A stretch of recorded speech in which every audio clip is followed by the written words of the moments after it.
Bapak dan Ibu, bagaimana kabarnya? Masih konsumsi obat-obatan rutin setiap hari? Masih sering periksa ke dokter dengan bayar ratusan ribu bahkan sampai jutaan sekali periksa? Apakah tidak ingin sehat normal tanpa obat-obatan kimia masuk ke dalam tubuh yang menyebabkan muncul penyakit-penyakit lainnya dan biaya yang membengkak? Assalamualaikum warahmatullahi wabarakatuh.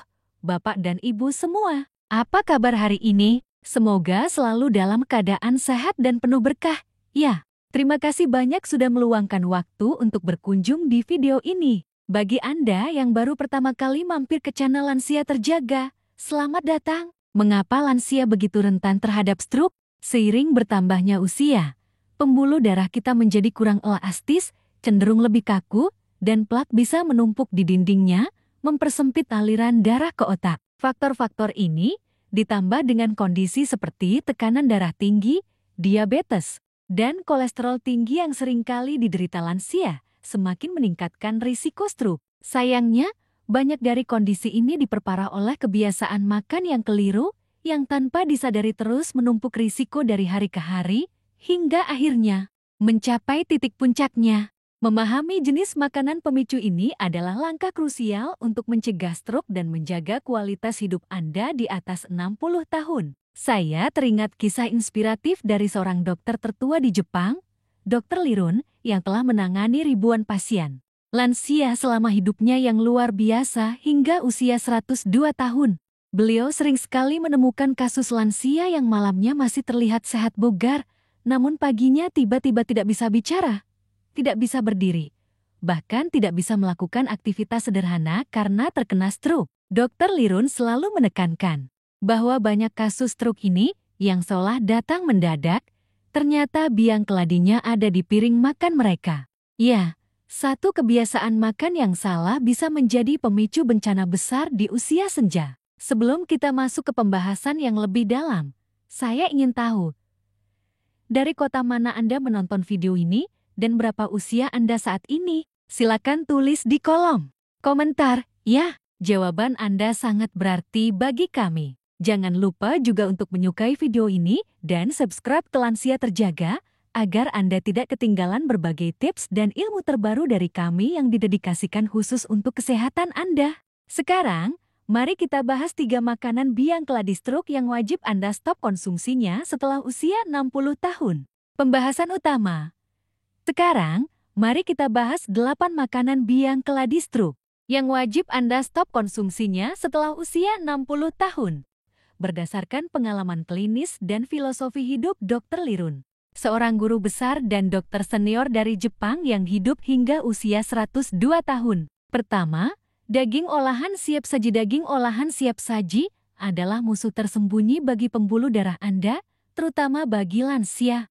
Contohnya sangat banyak di pasaran.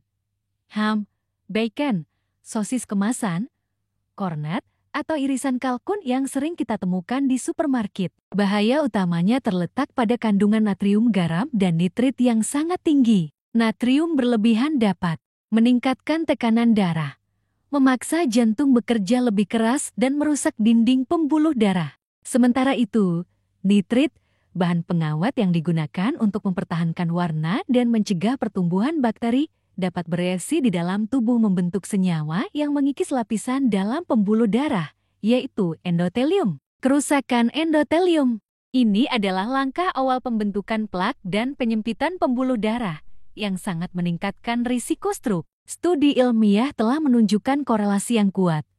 Mereka yang mengonsumsi daging olahan setiap hari memiliki peningkatan risiko stroke sebesar 19% dan penyakit jantung hingga 42%. Ini adalah angka yang tidak bisa kita abaikan. Sebagai alternatif yang jauh lebih sehat dan aman, disarankan untuk mengonsumsi ikan segar yang diolah dengan cara direbus, dipanggang, atau bahkan difermentasi seperti makarel. Ikan kaya akan omega 3. Yang baik untuk jantung dan pembuluh darah. Pilihan lain adalah dada ayam rebus atau panggang tanpa kulit dan tanpa tambahan garam berlebihan, namun dengan tambahan rempah alami yang kaya antioksidan. Penting juga untuk selalu makan dalam keadaan hangat dan mengonsumsinya secara perlahan, menikmati setiap gigitan untuk membantu pencernaan dan penyerapan nutrisi yang lebih baik.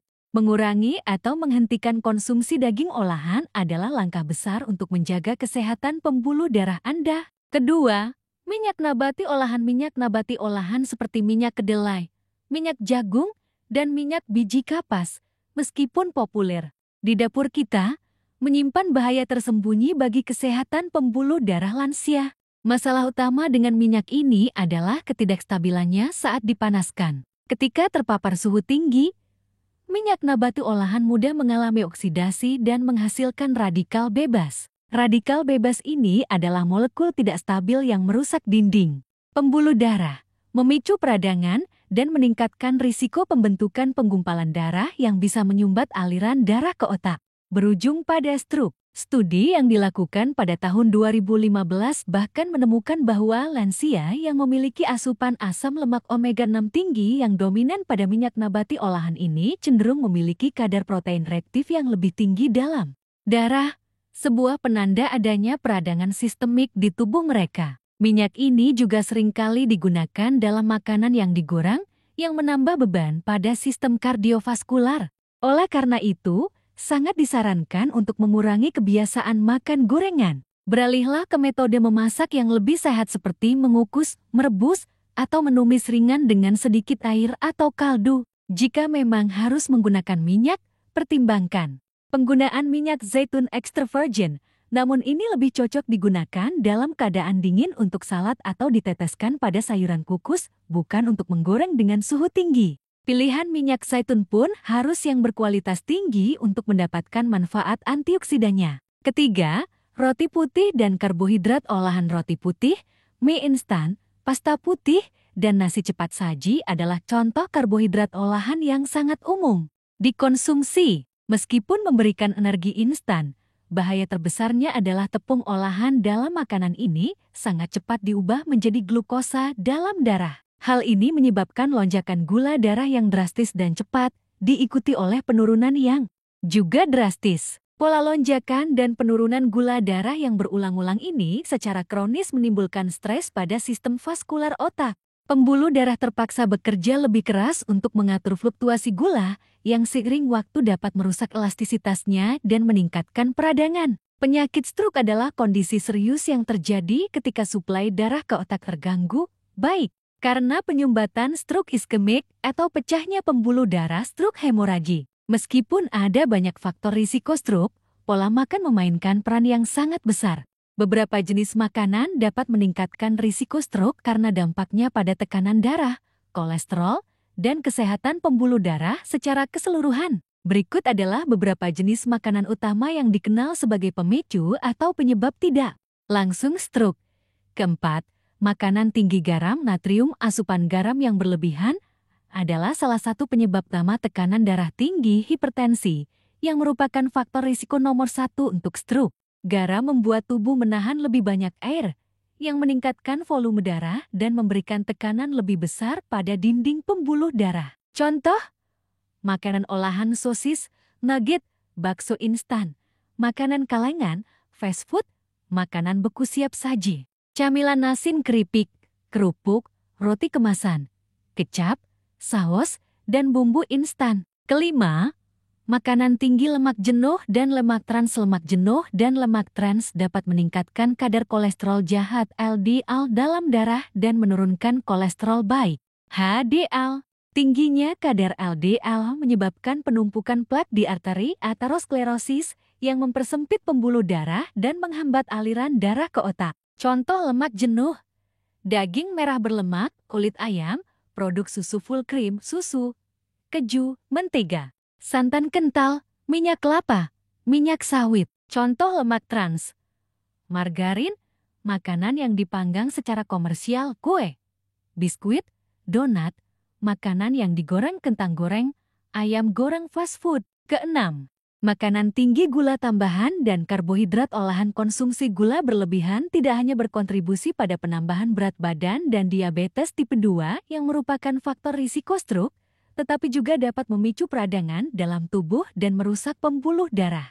Karbohidrat olahan juga cepat diubah menjadi gula dalam tubuh. Contoh, minuman manis, soda, jus kemasan dengan gula tambahan, minuman energi, permen, Hui, dessert, sereal sarapan manis, roti putih, nasi putih berlebihan. Ketujuh, daging olahan daging.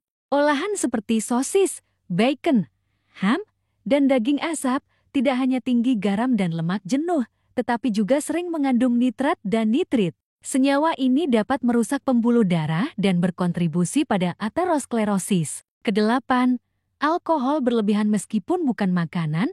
Konsumsi alkohol yang berlebihan secara teratur dapat meningkatkan tekanan darah dan berkontribusi pada stroke, terutama stroke hemoragi. Alkohol juga bisa menyebabkan detak jantung tidak teratur, fibrilasi atrium, yang meningkatkan risiko pembentukan bekuan darah penyebab stroke iskemik. Penting untuk diingat, tidak semua makanan ini harus dihindari sepenuhnya kecuali alkohol. Kuncinya adalah moderasi dan keseimbangan. Fokuslah pada pola makan kaya buah-buahan, sayuran, biji-bijian utuh, protein tanpa lemak, dan lemak sehat, sambil membatasi konsumsi makanan tinggi garam, gula tambahan, lemak jenuh, dan lemak trans. Konsultasikan dengan dokter atau ahli gizi untuk mendapatkan saran diet yang dipersonalisasi, terutama jika Anda memiliki faktor risiko stroke. Kerusakan kronis ini adalah penyebab utama stroke iskemik, jenis stroke yang terjadi karena penyumbatan pembuluh darah ke otak. Gula darah yang tidak terkontrol juga berkontribusi pada resistensi insulin dan diabetes yang merupakan faktor risiko kuat untuk stroke. Mengganti karbohidrat olahan ini dengan sumber karbohidrat kompleks adalah langkah vital.